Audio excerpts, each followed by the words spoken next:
দরজা বন্ধ করে মিঠির কাছাকাছি এলো কৃষাণু। এই পর্বটি পেতে এক্ষুনি চ্যানেলটিকে সাবস্ক্রাইব করে রাখুন, তাড়াতাড়ি সাবস্ক্রাইব করুন, তাহলে সবার আগে পেয়ে যাবেন।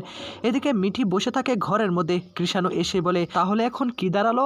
আমাদের বিয়েটা অনেকটা এগিয়ে এসেছে, তুমি আর কোর্স করতে যেতে পারবে না, বিয়েটাও তাড়াতাড়ি হয়ে যাবে। তোমার কি মতামত?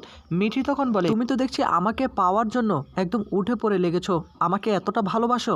কৃষাণু তখন বলে, আমি তোমাকে এতটাই ভালোবাসি, যদি আমি তোমাকে বোঝাতে না পারি তাহলে সেটা আমার ব্যর্থতা।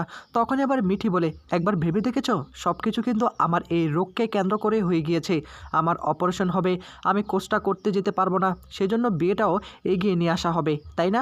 কৃষাণু তখন বলে, আমি আজকে গিয়েই আমার বাবা মাকে বলে দিব যে তোমার বৌমাকে আর বেশিক্ষণ দেরি করতে হবে না, কিছুদিনের মধ্যেই আমরা বিয়েটা করে নিচ্ছি। এই বলেই তখন কৃষাণু মিঠিকে জড়িয়ে ধরে ফেলে। মিঠি তখন বলে, এসব তুমি কি করছো? দরজাটা খোলা। তখনই আবার কৃষাণু বলে, সরি সরি সরি, আসলে আমি না আবেগে এরকমটা করে ফেলেছি। আমি এতটাই তোমাকে ভালোবাসি, তোমাকে পাওয়ার জন্য আমি কতটা পাগল হয়ে গিয়েছি তোমাকে বোঝাতে পারবো না।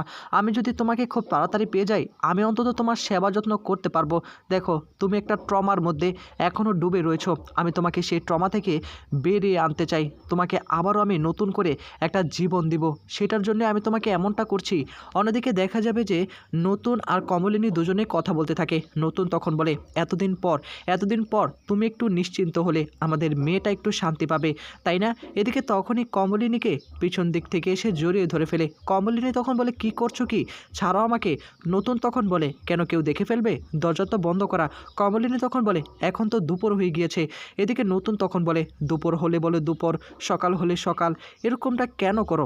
আমিও তো একটা রক্তে গড়া মানুষ, তুমি তো সেটা ভুলে যাচ্ছ। আমারও তো ইচ্ছা আকাঙ্ক্ষা অনুভূতি থাকতে পারে। তুমি কি এখনও অতীতকে ভয় পাচ্ছ নাকি? আমি কিছুই বুঝতে পারছি না। কমলিনী, আমি কিন্তু সত্যিই তোমাকে অনেক ভালোবাসি। কমলিনী তখন বলে, তুমি কি ভাবছো আমি তোমাকে দূরে ঠেলে দিচ্ছি?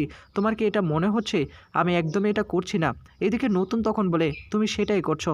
দেখো কমলিনী, আমি তোমাকে সত্যি অনেক ভালোবাসি, এখনও আমি পরিপূর্ণ হতে পারিনি। যেদিন তুমি নিজের ইচ্ছায় আমার কাছে আসবে, সেদিন আমি পরিপূর্ণ হতে পারবো।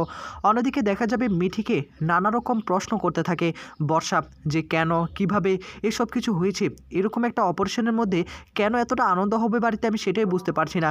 এদিকে তখনই আবার অয়নদীপ বর্ষার দিকে তাকিয়ে বলে, আচ্ছা বর্ষা, তুমি যে এতগুলো প্রশ্ন করছো একটা বাড়িতে দাঁড়িয়ে, এত প্রশ্নের সমাচার তোমার কোথা থেকে আসলো? বাড়িতে আনন্দের কথা হবে, উল্লাসের কথা হবে, তুমি একের পর এক প্রশ্ন করিয়ে যাচ্ছ। এদিকে তখন এবার বর্ষা বলে, না না, আমি অমনিতে বলিনি, আমি আসলে মিঠিকে নিয়ে চিন্তা করি তো, সেজন্য এই কথাগুলো বলছি। ঠাম্মি তখন বলে, কিসের চিন্তা তোমার? মিঠির তো নিজেরই চিন্তা নেই। নতুন চাচ্ছে ওকে একদিন একটু রেস্টুরেন্টে নিয়ে যাবে, একটু আনন্দ করবে, ফুর্তি করবে।